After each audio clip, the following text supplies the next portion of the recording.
বিশ্বের সবচেয়ে প্রভাবশালী মুসলিমের তালিকায় ডক্টর ইউনুসের নাম। নোবেলজয়ী ডক্টর মোহাম্মদ ইউনুস বিশ্বের সবচেয়ে প্রভাবশালী ৫০০ মুসলিম ব্যক্তিদের তালিকায় ৫০তম স্থানে স্থান পেয়েছেন। জর্ডানের আম্মান ভিত্তিক প্রতিষ্ঠান the royal Islamic strategic studies centre এ তালিকা প্রকাশ করেছে। ২০০৯ সাল থেকে প্রতি বছর এই তালিকা প্রকাশ করে আসছে প্রতিষ্ঠানটি।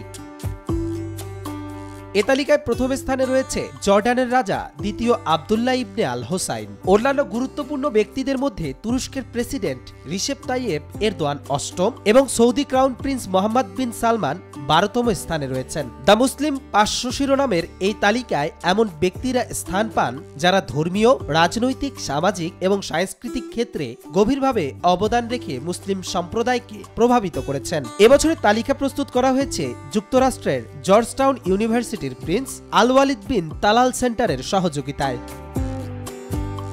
ডক্টর ইউনুস ২০০৬ সালে শান্তিতে নোবেল পুরস্কার লাভ করেন গ্রামীণ ব্যাংক প্রতিষ্ঠার মাধ্যমে ক্ষুদ্র ঋণের ধারণা প্রবর্তনের জন্য। তার নেতৃত্বে জামানতবিহীন ঋণ সুবিধা লক্ষাধিক সুবিধাবঞ্চিত মানুষকে অর্থনৈতিকভাবে ক্ষমতায়িত করেছে। বিশেষ করে নারীদের স্বনির্ভরতায় তার অবদান বিশ্বব্যাপী প্রশংসিত। কবির চৌধুরী জয়, মাই টিভি।